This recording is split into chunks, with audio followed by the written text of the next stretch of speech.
네, 감사합니다. 우리 줌으로 또 현장 예배로 하나님 앞에 오신 모든 분들이 우리 하나님의 특별한 축복이 함께하기를 간절히 바랍니다. 오늘은 히브리서 11장 21절 믿음으로 야곱은, 히브리서 11장 21절 말씀을 함께 읽겠습니다. 시작. 믿음으로 야곱은 죽을 때에 요셉의 각 아들에게 축복하고 그 지팡이 머리에 의지하여 경배하였으며.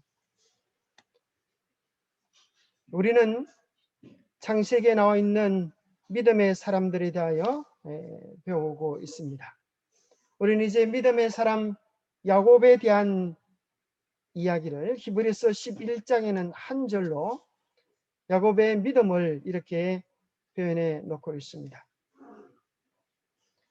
창세기의 4명의 위대한 인물들이 아브라함, 이삭, 야곱, 또 더 나아가서 요셉이 나오는데, 하나님께서 당신 자신을 소개하실 때 이렇게 이야기하십니다. 모세가 뜰기나무에서 하나님을 배울 때 우리 하나님이 소개하시기를 나는 내 조상의 하나님이니 아브라함의 하나님, 이삭의 하나님, 야곱의 하나님이니라. 모세가 하나님 배웠기를 두려워하여 얼굴을 가렸다고 이야기합니다. 자, 지금 그 믿음의 기라성 같은 인물 중에 아브라함, 이삭, 야곱, 이 세 분을 언급하면서 아브라함의 하나님, 이삭의 하나님, 야곱의 하나님이다 이렇게 이야기합니다. 또 신약성에 오면 예수님께서 사두개인들과 바리새인들이 부활이 있냐 없냐를 논할 때 예수님께서 직접 또 이 말씀을 언급하십니다. 죽은 자의 부활을 논할진대 하나님이 너에게 말씀하신 바 나는 아브라함의 하나님이요 이삭의 하나님이요 야곱의 하나님이로다 하신 것을 읽어보지 못하였느냐. 하나님은 죽은 자의 하나님이 아니요 살아있는 자의 하나님이시니라 하시면서 부활이 실제적으로 있을 것을 말씀해 주고 계십니다. 그래서 하나님과의 살아있는 관계를 맺고 살면 하나님 앞에 있는 자요 살은 자입니다. 비록 그들이 육신적으로는 죽어서 무덤 가운데 잠자고 있을지라도 하나님과 살아있는 관계를 맺고 잠든 자는 하나님 앞에 살아있는 자입니다. 반대로 우리가 호흡하며 살아간다 할지라도 하나님과의 생명의 줄이 끊어진 자를 향하여 주님은 죽은 자 또는 없는 자라고 이야기하고 계십니다. 그래서 성경은 참으로 놀랍게도 오늘 이 사람들 아브라함, 이삭, 야곱은 살아있는 자예요. 우리 주님 오실 때 영광 중에 부활할 분명한 믿음의 사람이라고 하는 사실을 이야기해 줍니다. 이걸 보면서 우리가 또 이런 의문을 가질 수가 있습니다. 아브라함의 하나님, 이삭의 하나님, 야곱의 하나님, 그 다음에 누가 나오면 좋겠어요? 그 위대한 믿음의 삶을 살은 요셉은 왜 안 들어가나 이렇게 좀 궁금함을 가질 때가 있어요. 그죠? 요셉의 하나님까지 해야 창세기가 제대로 끝나는 거 아닌가 생각을 합니다. 그런데 가만히 생각해 보니까 왜 요셉을 언급하지 않는가 하면 그 이름 속에는 12지파 전체를 아우르는 이름이 아니기 때문에 야곱, 그 후손들이 뭐가 되어져요? 야곱의 자녀들이 12지파가 되어지면서 이스라엘 전체를 아우르는 이름이 되기 때문에 요셉 그러면 한쪽 지파를 이야기하기 때문에 부분적인 하나님은 우리 모두의 하나님이지 편협되거나 편애하시는 분이 아니시기 때문이다. 그래서 사실 12지파에도 요셉이 들어가지 아니하고 요셉의 두 아들 므낫세와 에브라임이 그 자리를 차지하기 때문에 요셉이라고 하는 구체적인 언급을 이야기하지 않은 것을 확인할 수가 있습니다. 그러면 우리가 생각해 보게 됩니다. 도대체 야곱은 어떤 위대한 믿음의 특징을 가지고 있었는가? 오늘 히브리서 11장에는 야곱의 생애에 대한 이야기는 없고 딱 한 가지 한 절 속에 야곱의 생애를 요약해 주는데, 믿음으로 야곱은 죽을 때에, 이렇게 이야기해 주고 있습니다. 믿음으로 야곱은 죽을 때에. 히브리서 11장 13절에 보면 이 사람들은 다 믿음을 따라 죽었으며. 여러분, 믿음의 죽음을 맞이할 수 있다고 하는 것 중요합니까? 예, 믿음대로 사는 게 쉬울까요? 믿음대로 죽는 게 쉬울까요? 우리가 많은 경우에 이럴 수도 있어요. 열심히 믿음대로 사는 것 같은데 죽음 직전에서 그 믿음을 잃어버릴 수도 있습니다. 정말 가장 아름다운 믿음의 사람의 마지막 모습은 마지막 때까지, 숨을 거둘 때까지 흔들리지 아니하면서 그의 자녀들에게 복을 선포하고 우리가 함께 하늘에서 만나자라고 당부할 수 있는 믿음의 사람의 마지막은 얼마나 위대하고 아름답고 황홀한지 모릅니다. 그러나 그가 평생의 믿음을 잘 살았다가 마지막에 죽기 전에 자식들을 불러앉혀놓고, 얘들아, 하나님 믿어봐도 별 소용없구나. 나는 이렇게 죽고 만다. 잘 있거라. 이렇게 해버리면 자식들의 마음속에 무슨 생각이 들까요? 아이고, 하나님 믿어도 별 수 없이 죽는구나. 죽는 것은 마찬가지인데 죽음에 대한 두려움도 해결하지 못하고 저렇게 불쌍한 모습으로, 초라한 모습으로 가는구나. 그렇게 생각할 수 있습니다. 또 어떤 사람이 이야기하기를, 나는 살았을 때는 내 마음대로 살다가 죽기 전에 십자가의 강도처럼 예수님 나를 기억해 주십시오. 그렇게 하면 이거 정말 대박나는 신앙 아니냐.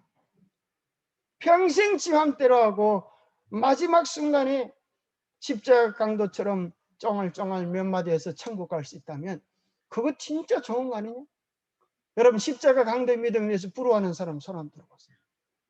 그거 참 좋겠다 그런 생각이 드십니까? 아닙니다. 그것은 잘 모르고 하는 얘기입니다. 주님 안에서 산다고 하는 것이 얼마나 좋은지, 주님 안에서 산다고 하는 것이 얼마나 기쁜지 알지 못하면 그런 생각을 할 수도 있습니다.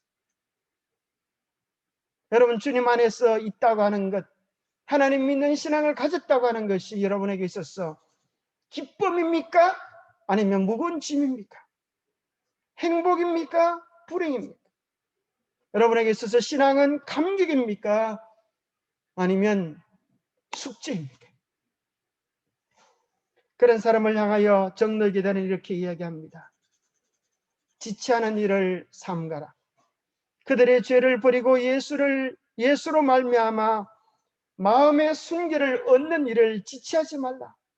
여러 천만 사람이 이 점에 실패를 하여 영원히 잃어버린 바 되었다. 나는 여기서 사람의 생명이 짧고 더럽음에 대하여 여러 말을 않거니와 하나님의 성신에 예수하는 소리에 순종하기를 지체하고 죄의 생애를 살기로 택하는 이런 두려운 위험이니 과연 이러한 지체는 사실상 매우 위험하다. 평생 자신의 욕망의 길을 가다가 죽기 전에 하나님 믿으면 되지, 고백하면 되지, 그렇게 말을 할 수는 있지만 정작 그 시간에 마음을 돌이키기란 너무너무 어렵다는 것입니다. 왜 그런가 하면 이제껏 우리의 성품과 성향들이 죄로 말미암아 굳어졌다는 것입니다.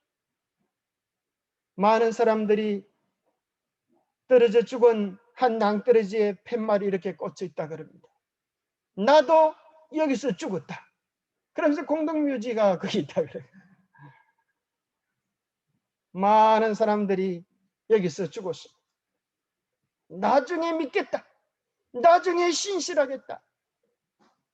오늘 우리가 하나님 앞에 신실하고 바로 설 때에 우리는 잘 우리의 마지막을 맞이할 수 있는 것입니다. 잘 살은 것이야말로 잘 죽을 수 있는 준비가 되는 것입니다. 사실 강도의 그런 말 한마디는 그냥 나온 것이 아니었어요. 우연이 아니었어요. 그는 전에 예수님을 보았고 그분의 말씀을 들었다. 그리고 그분의 가르침을 듣고 죄를 깨달았으나 제사장들과 관원들 때문에 예수님에게서 돌아서고 말았다. 그는 죄책감을 없애기 위하여 점점 더 깊은 죄에 빠져들어가 마침내 체포되어 죄수로서 신문을 받게 되었고 드디어 사형수의 자리에까지 이르게 되었다. 그러나 다행히 죽기 전에 그렇게 뵙고 싶었던 예수님을 뵐 수 있었어. 그의 마음속에 평생 꿈꿔왔지만 이루지 못했던 마음의 간절함을 담았어. 주님, 당신의 나라에 임할 때에 나를 기억하여 주옵소서라고 이야기할 수 있었던 것입니다. 무엇이 이 강도로 하여금 이렇게 망가진 삶을 살도록 했는가? 뭐라 그래요? 잘못된 종교 지도자들의 가르침이 그의 마음속에 짐과 부담, 죄책감을 들게 만들었어요. 그의 인생을 더 깊은 죄악으로 빠져들어가도록 만들었다는 것입니다. 여기서 우리는 참 신앙과 거짓 신앙의 시금석을 발견할 수 있게 되는데, 정말 우리가 예수님을 만나면 우리는 죄의 무거운 짐을 떨쳐버리고 점점 주님 안에서 깨끗하고 정결케 되어지며 복음의 감격을 누리게 될 것입니다. 그러나 예수 그리스도를 만나지 못한 그 신앙은 가면 갈수록 죄에 물들지만 자신의 정체를 발견하지 못하게 됩니다. 때로는 무거운 죄에 대한 부담감을 가지게 하여서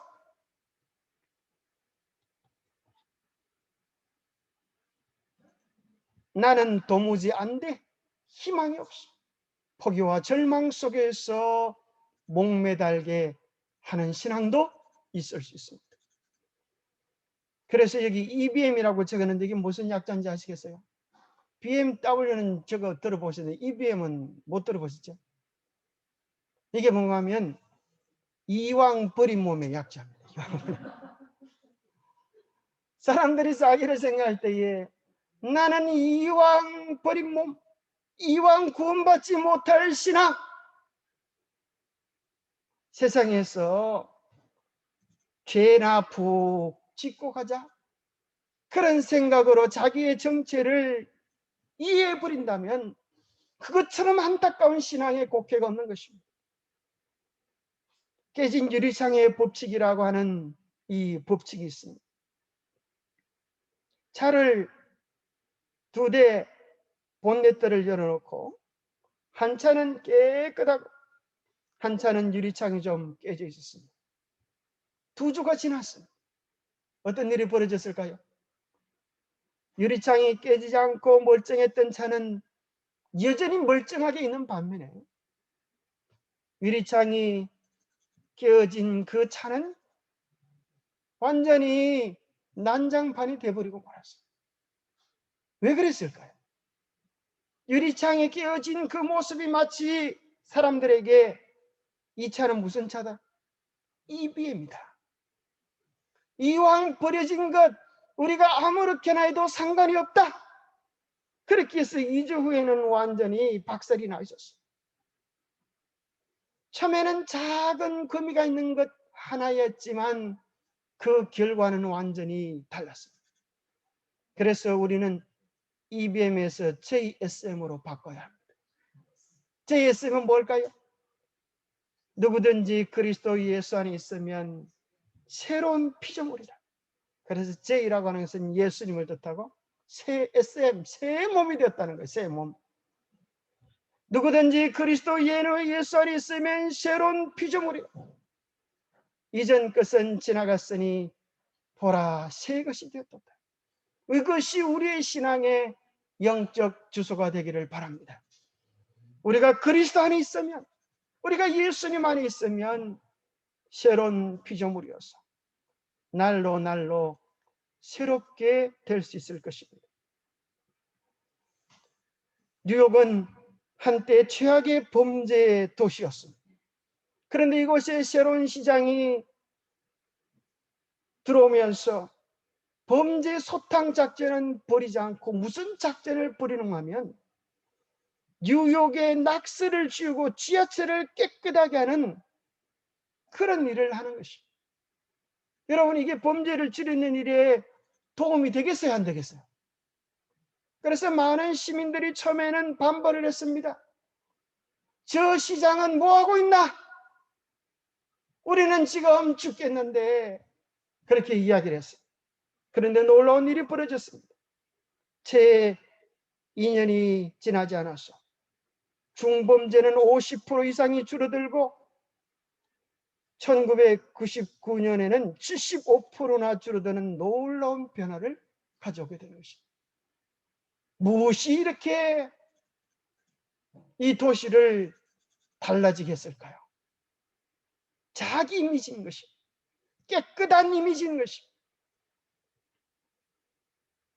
눈에 보이는 것들이 우리의 삶에 영향을 미치는 것입니다. 깨끗하고 좋은 것들을 바라볼 때 우리의 마음은 깨끗하고 좋은 삶을 살고 싶은 생각이 들고, 지저분하고 망가진 것들을 보면 인생 뭐 별거 있나? 아무렇게나 살다가 죽으면 그만이지. 그런 생각이 들 수도 있다는 거예요. 그 후에 많은 그 사건을 시작으로 해서 많은 책들이 나왔습니다. 성공을 이끄는 청소힘, 청소력, 참 별의별 소리가 다들 이런 거 들어보셨어요? 청소력, 당신의 방이 곧 당신 자신이다. 이거 무슨 말이잖아요? 우리가 사는 방이 우리 자신이다. 그러면 저기 그 책들이 많이 나오는데, 하루 15분 정리의 힘, 삶을 다시 사랑해야 되는 공간, 시간, 인맥의 정리법.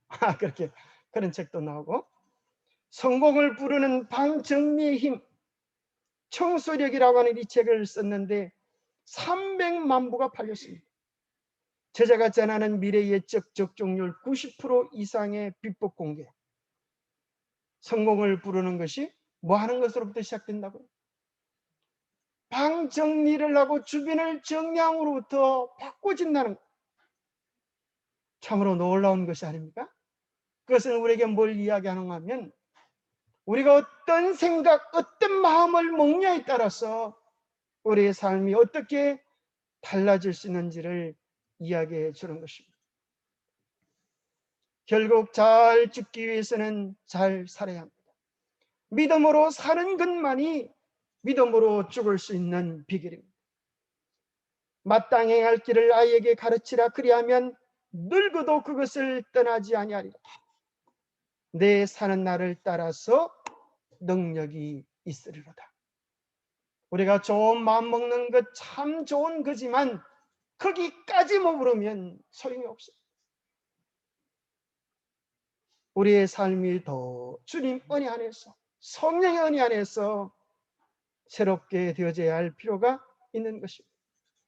그래서 부모가 자녀에게 물려줄 수 있는 최고의 유산이 있다고 하면 이런 말을 마지막에 남길 수 있는 것이라고 생각합니다. 나는 선한 싸움을 싸우고 나의 달려갈 길을 마치고 믿음을 지켰으니 이제후로는 나를 위하여 의의 면류관이 예비되었으므로 주곧 의로우신 재판장이 그날에 내게 주실 것이며 내게만 아니라 주의 나타나심을 사모하는 모든 자의 기도입니다. 여러분, 정말 얼마나 위대하고 아름다운 마지막 바울의 유언입니까? 나는 선한 싸움을 싸우고 나의 달려갈 길을 마치고 믿음을 지켜서 이제 나를 위하여 하늘에 의의 면류관, 영광의 면류관이 예비되어 있다. 바라기는 너희들도 나와 같이 주의 나타나심을 사모하고 그 영광의 잔치에 함께 동참하자꾸나. 얼마나 아름다운 최고의 유산의 모습입니까? 야곱은 믿음의 죽을 수 있었던 사람입니다. 그의 마지막에 참으로 믿음의 아름다운 고백으로 또 믿음의 축복으로 하나님의 영광을 돌릴 수 있었습니다. 두 번째, 그의 신앙을 표현하기를 믿음의 축복이다, 그렇게 이야기해 줍니다. 믿음으로 야곱은 죽을 때에 요셉의 각 아들에게 축복하고 그랬습니다. 각 아들에게 축복하고.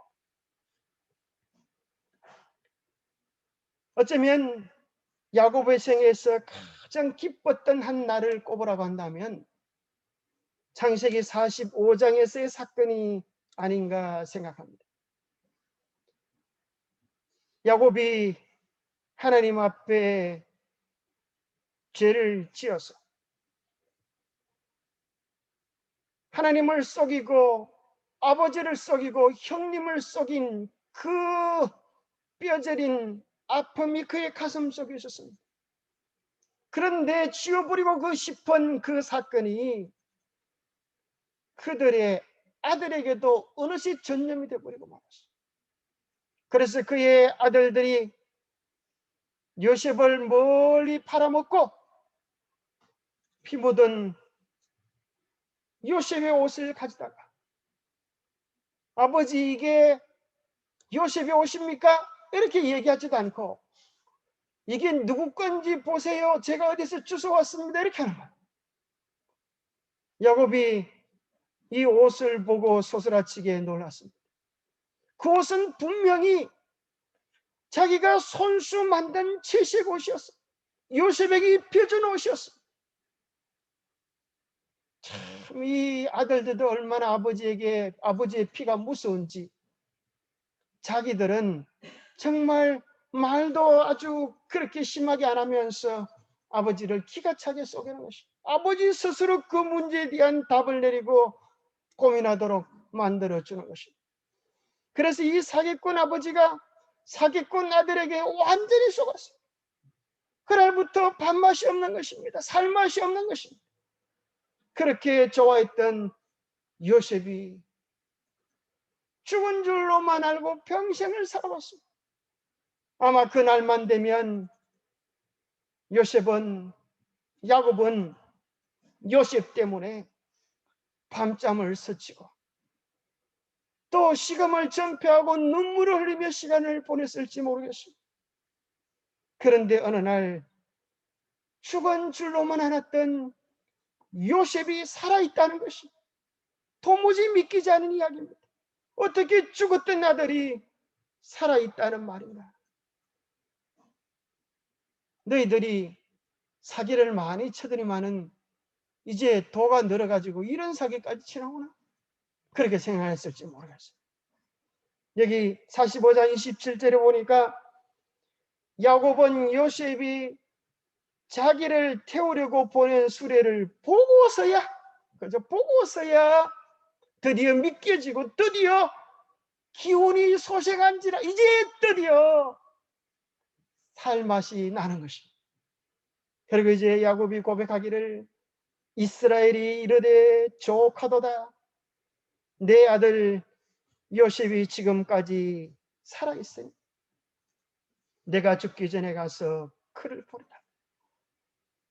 얼마나 좋은지, 얼마나 감격스러운지. 이제 내가 요셉을 한번 보고 죽는다면 죽어도 여한이 없겠구나. 그렇게 해서 달려가서 죽은 줄로만 알았던 요셉을 품에 안을 때에 이 야곱이 누렸던 감격과 은혜가 얼마나 크겠습니까? 이것은 예수님 안에 사는 사람들이 궁극적으로 만나게 될 하늘의 만남을 우리에게 이야기해 주는 것 같아요. 우리는 정말 이 세상에서 가장 기쁜 이야기를 우리 주님 오신 날 쓰게 될 것입니다. 여기 이제 요셉이, 야곱이 죽기 전에 더 좋은 이야기를 하는 것입니다. 이스라엘의 눈이 나이로 말미암아 어두워서 보지 못하더라. 참 이 부자지간은 또 얼마나 닮은지 희한하죠. 그의 아버지 이삭이 꼭 자기를 축복할 때 그랬었는데 자기도 꼭 그와 같이 눈이 나이로 말미암아 어두워서 보이지 않게 되었어요. 요셉이 두 아들을 이끌어 아버지 앞에 나아가니 이스라엘이 그들에게 입맞추고 그들을 안고 요셉에게 이르되 내가 너의 얼굴을 보리라고는 생각지도 못하였더니 하나님이 나에게 너의 자손까지도 보게 하셨도다. 참 얼마나 기쁘겠습니까? 이 할아버지에게 그죠? 두 손자들이 와서 볼을 맞출 때 너도 내가 죽은 줄 알았는데 네가 살았을 뿐 아니라 이렇게 손자까지 안겨주다니 내가 참 말할 수 없는 감격이 있다 하면서 이제 야곱이 죽기 전에 복을 비는 것입니다. 내가 애굽에서 와서 내게 이르기 전에 애굽에서 내가 낳은 두 아들 에브라임과 므낫세는 내 것이라. 르우벤과 시몬처럼 될 것이라. 여기서 굉장히 놀라운 축복을 대주는 것입니다. 얘들이 누군데요? 손자들인데 아들의 반열로 올려주는 특별한 복을 주신 거예요. 그들은 므낫세와 시몬처럼 내 것이 될 것이다. 엄청난 축복을 그들에게 베풀어 주면서 이스라엘이 오른손을 펴서 차남 에브라임의 머리에 얹고 왼손을 펴서 므낫세의 머리에 얹으니 므낫세는 장자라도 팔을 엇바꾸었더라.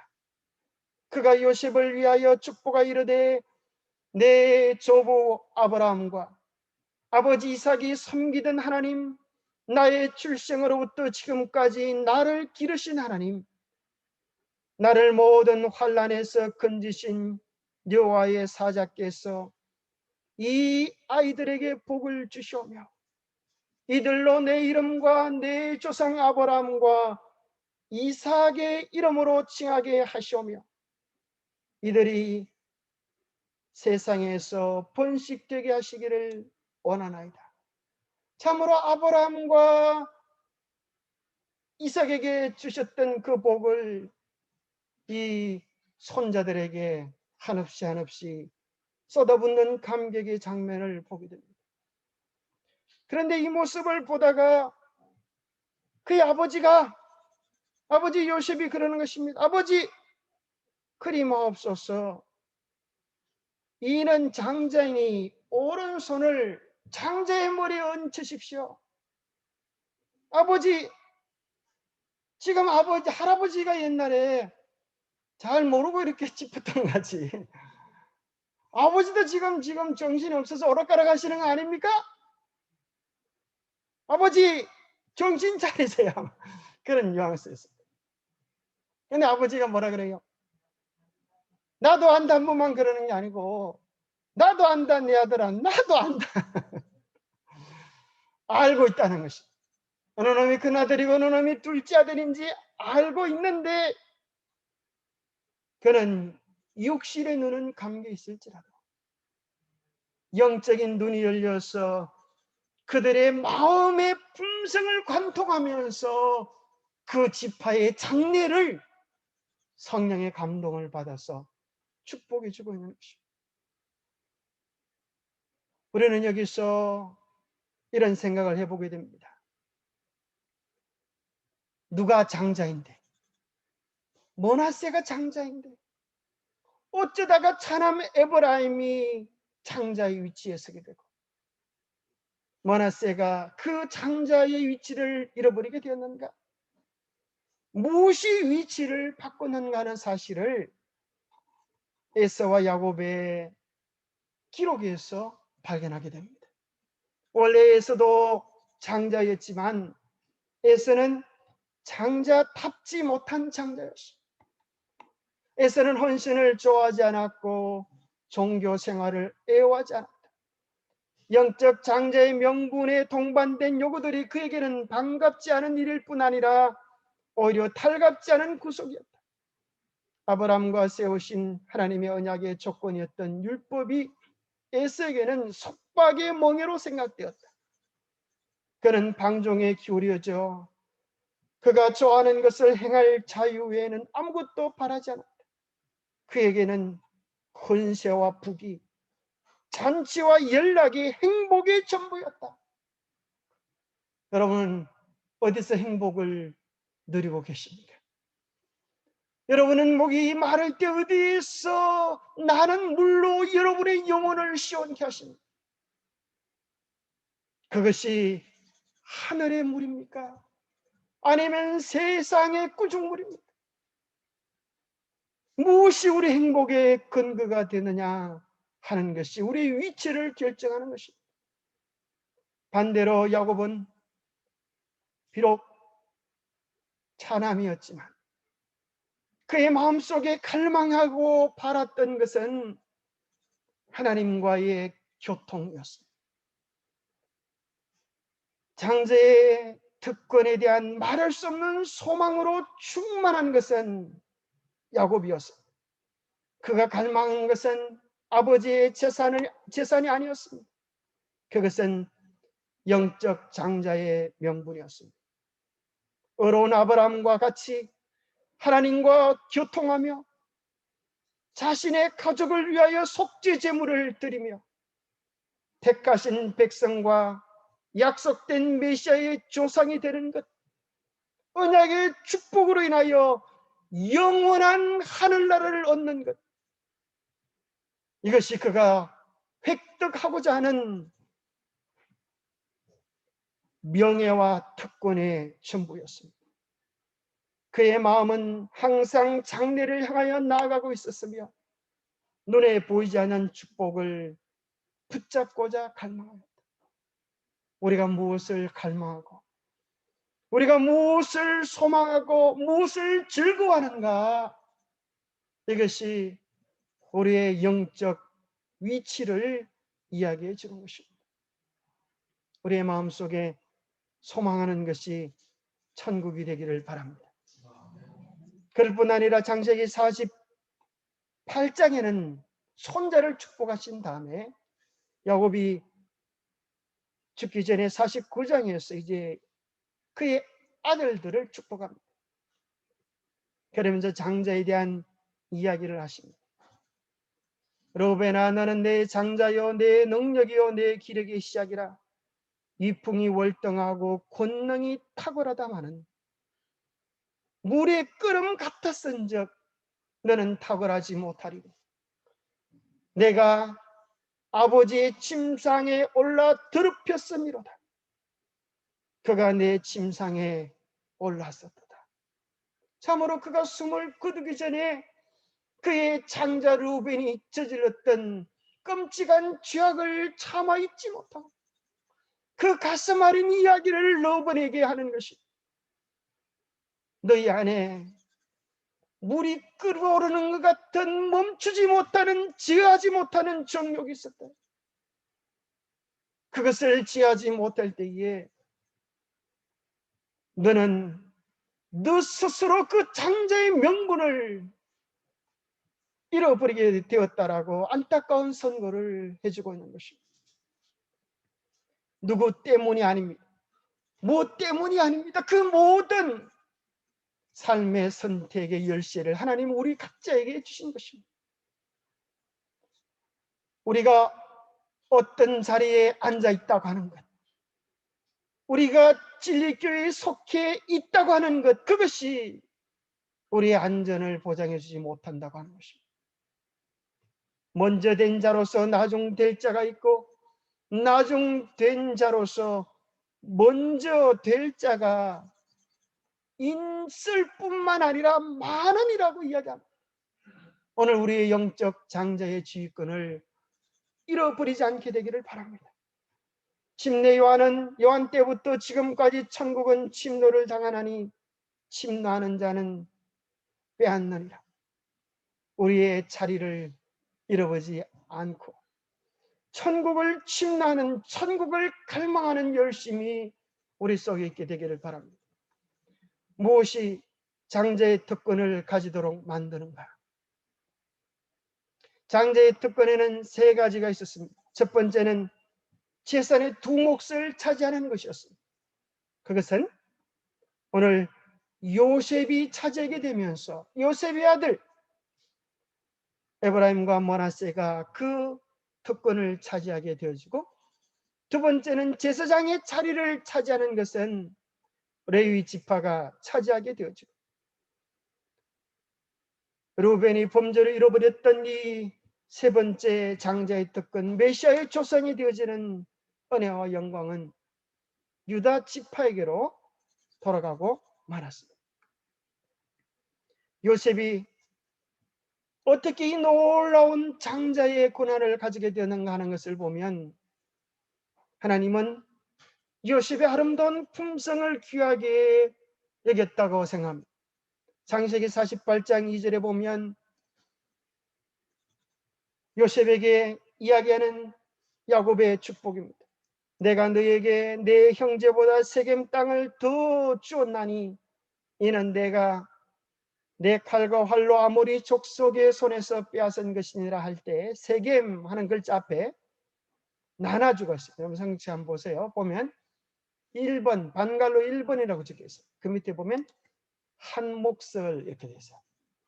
그래서 장자에게 두 몫을 주는 그 은혜를 그의 아버지가 요셉에게 한 몫을 더 주었나니 그렇게 기록되어 있고, 이것이 역시 열왕기상이 아니라 역대상, 하나님의 선택된 백성들의 족보를 새롭게 쓰는 그 가운데 요셉에 대한 기록 속에 이렇게 되어 있습니다. 이스라엘의 장자 르우벤의 아들들은 이러하니라.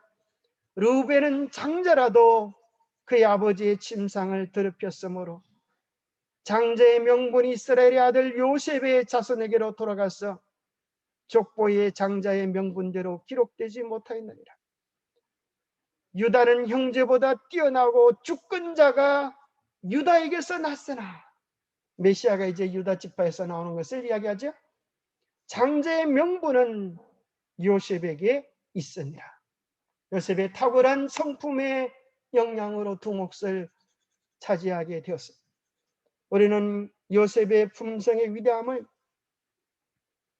그가 고난 가운데 있을 때에 어떻게 그 고난을 이겨냈는가를 통하여 발견할 수 있을 뿐 아니라, 그 고난을 다 이기고 영광의 보좌에 앉았을 때 어떻게 원수를 갚았는가 하는 것을 보면서 깨닫게 됩니다. 때로 어떤 사람은 고난을 잘 감당하긴 하지만 영광의 자리를 감당하지 못하고 넘어지는 사람이 많아요. 그러나 요셉은 그 영광의 자리에서도 변함이 없이 그의 믿음의 아름다움을 잘 지킨 것이 창세기에서 가장 많은 부분을 요셉의 생애에 할애한 이유입니다. 요셉의 형제들이 그의 아버지가 죽었음을 보고 말하되, 요셉이 혹시 우리를 미워하여 우리가 그에게 행한 모든 악을 다 갚지나 않을까 하고 요셉에게 말을 전하여 이르되, 당신의 아버지가 돌아가시기 전에 명령하여 이르기를 너희는 이같이 요셉에게 이르라. 내 형들이 내게 악을 행하였을지라도 이제 바라건대 그들의 허물과 죄를 용서하라 하셨나니 당신 아버지의 하나님의 종들인 우리 죄를 이제 용서하소서. 여러분, 야곱이 죽기 전에 그의 아들들에게 이런 말을 했을 것 같아요, 안 했을 것 같아요? 요셉이 없는 자리에서 다른 형제들을 불러가지고 요셉에게 이렇게 말하거라. 내 형들이 너에게 악을 행하였을지라도 바라건대 그들의 허물과 죄를 용서하라, 이런 말을 하고 죽었을까, 안 하고 죽었을까요? 안 했을 것 같아요. 왜요? 왜요? 이런 말을 하려고 하면 누구한테 직접 하지? 요셉에게 직접 하지. 이런 말을 왜 요셉이 없는 자리에 그 형들을 모아놓고 얘기했을까요? 왜 이런 말을 하게 되지는가 하면 이제 야곱이 죽고 나니까 그들의 정신이 번쩍 드는 것입니다. 요셉이 자기들을 용서했던 것은 아버지가 있으니까 안갚음을 못하고 있었지. 이제 아버지가 돌아가시고 나니까, 이제 야곱이 죽고 나니까 이제 우리는 다 죽었다. 옛날에 자기들이 요셉에게 무슨 짓을 했는지를 생각해 보니까 죽음 마땅한 죄를 저지른 것입니다. 그래서 깜짝 놀라서 그들이 다 이제 미리 선수를 친 것입니다. 우리가 아버지한테 이런 말씀을 들었으니 우리를 제발 벌하지 마시고 용서해 주십시오. 아버지가 이렇게 윤으로 남겼습니다. 그 이야기를 듣고 요셉이 뭐 했다 그래요? 요셉이 그들에게 하는 말을 들을 때에 울었더라. 왜 울었어요? 왜 울었을까요? 네? 그죠? 울었던 이유는 형들의 마음 속에 자기의 용서함을 받아들이지 못하고 아직까지 불안하고 떨고 있는 그의 모습을 보고 안타까워서 오는 것입니다. 자기를 믿어주지 않는 그들의 불쌍한 모습을 보고 오는 것입니다. 요셉이 이렇게 이야기합니다. 두려워하지 마십시오. 내가 하나님을 대신하겠습니까? 당신들은 나를 해하려고 하였으나 하나님은 그것을 선으로 바꾸사 오늘과 같이 많은 백성의 생명을 구원하게 하시려 계획하셨던 것입니다. 정말 얼마나 아름답고 위대한 요셉의 품성입니다. 여러분들, 형님 덕분에 제가 돈 한 푼 들이지 않고 애굽에 유학 와서 이렇게 잘 된 것 아닙니까? 이 모든 것 속에 하나님이 역사하시고 섭리하신 뜻이 있습니다. 요셉의 위대한 품성의 모습입니다. 그것을 넘어서 8장 18절에는 이야기하기를 우리가 알거니와 하나님을 사랑하는 자 곧 그의 뜻대로 부르심을 입은 자들에게는 모든 것이 합력하여 선을 이룬다고 말씀하셨습니다. 우리가 하나님의 뜻 안에 있을 때, 우리가 말씀 안에 있을 때, 우리가 주님 사랑 안에 있을 때 모든 것이 변하여 선이 된다고 하는 사실을 믿으시게 되기를 바랍니다. 심지어 저주까지도, 비난까지도, 원수까지도, 비록 코로나의 위험까지도 우리가 주님 안에 있는 자에게는 모든 것이 변하여 복이 될 것입니다. 그런 것들이 우리의 품성을 해하지 못하도록 날마다 주님과의 깊은 교제를 누릴 수 있게 되기를 바랍니다. 예수님께서 내가 생명에 들어가려면 계명을 지키라고 하셨습니다. 하나님의 품성은 그분의 율법에 나타나 있으므로 내가 하나님과 융하려면 그분의 율법의 원칙들이 모든 행동에 근원이 되어야 한다고 말씀하셨습니다. 바로 품성은 하나님의 율법 속에 나타내는 것입니다. 그래서 요셉의 모습 속에서 우리는 하나님의 품성의 사본을 보게 되는 것입니다. 사람들은 하나님의 율법을 폐할 때에 그들이 무슨 일을 저지르고 있는지를 알지 못한다. 하나님의 율법은 하나님의 품성의 사본이다.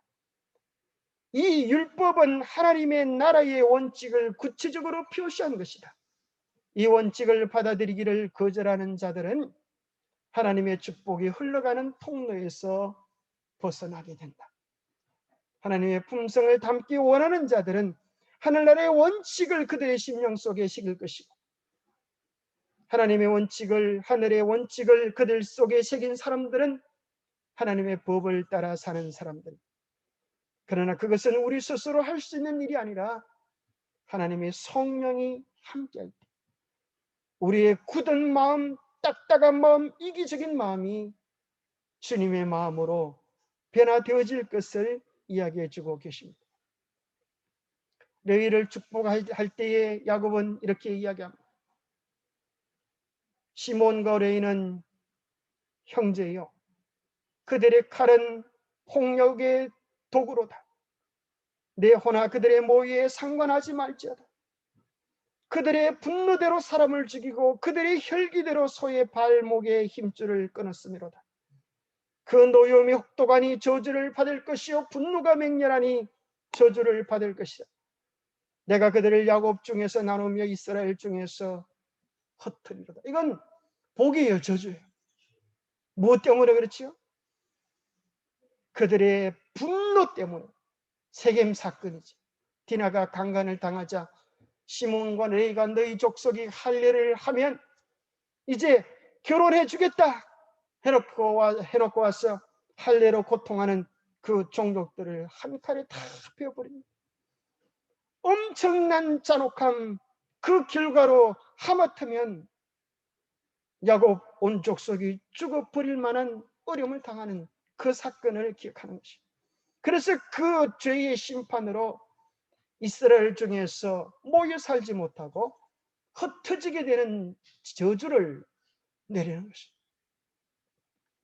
그러나 다행히도 레위의 순결함으로, 하나님을 향한 레위 지파의 충성으로 이 저주는 복으로 변합니다. 그래서 다른 지파들이 다 금송아지에 머리 숙여 경배할 때 레위는 그들의 영적인 순결을 지켰습니다.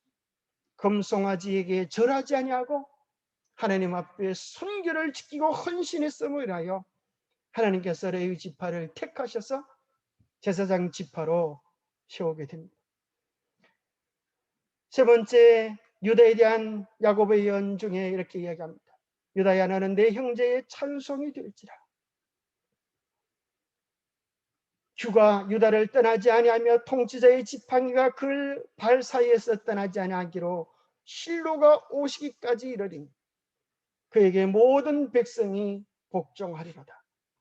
바로 유다 지파 속의 실로, 평강의 왕 예수 그리스도가 오실 것을 예언해 주고 있습니다.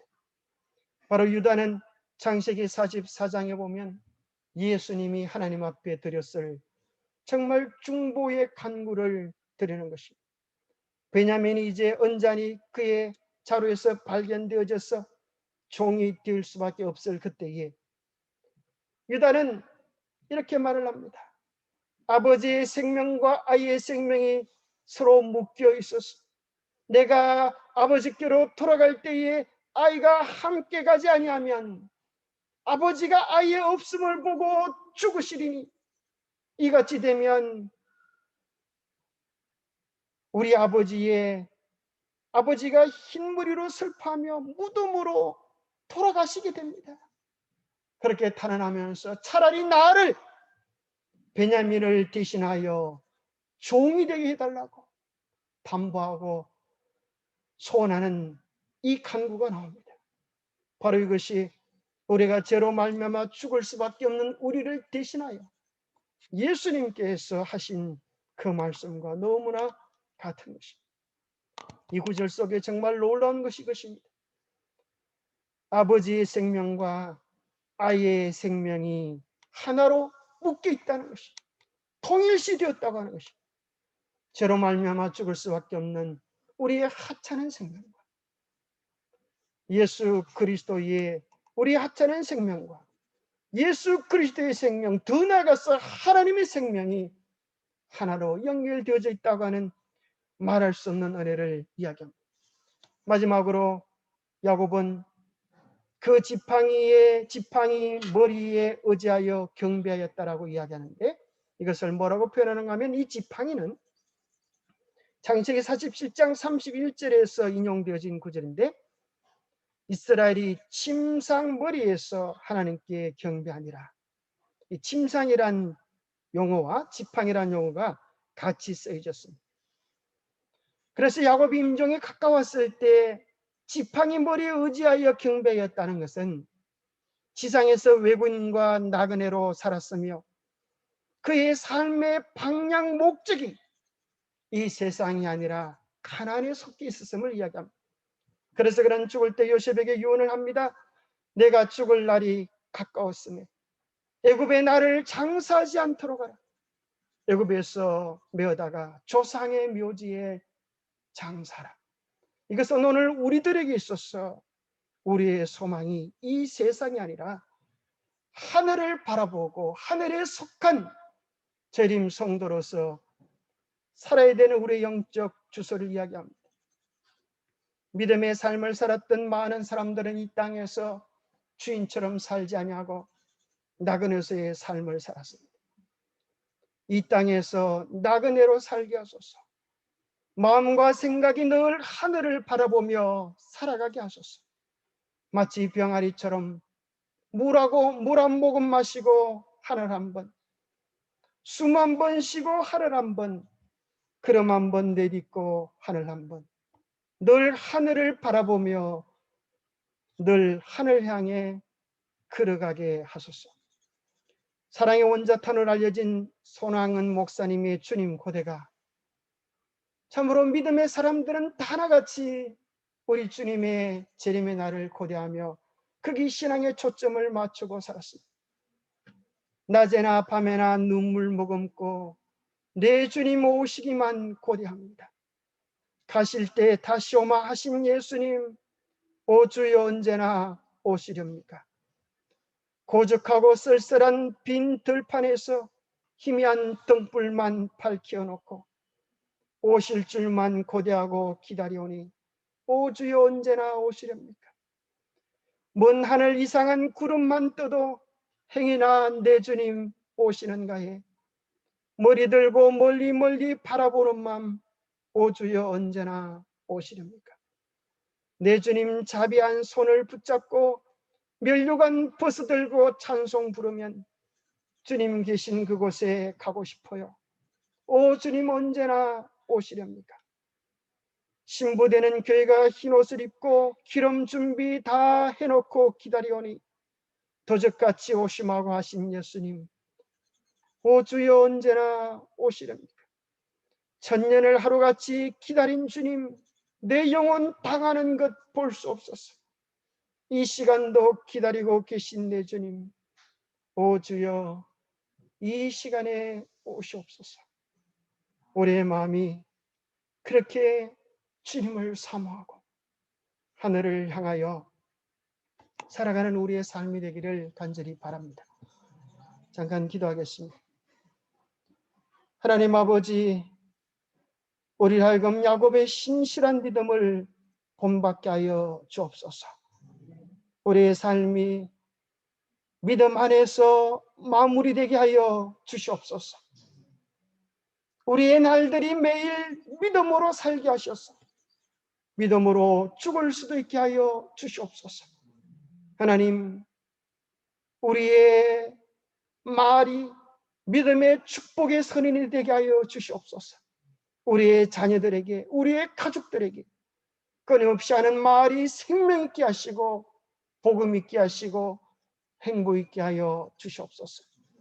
하나님, 우리의 마음이 이 땅에 매이지 아니하고 천국을 바라보며 하늘 백성으로 자랑스러운 재림 신앙인들로 살아가게 도와주셔서 날마다 소망의 그릇 되시는 주님을 품고 닮아갈 수 있는 우리 모두가 되도록 축복해 주셨기를 우리 주 예수 그리스도 이름 어자하여 간절히 간구하옵나이다.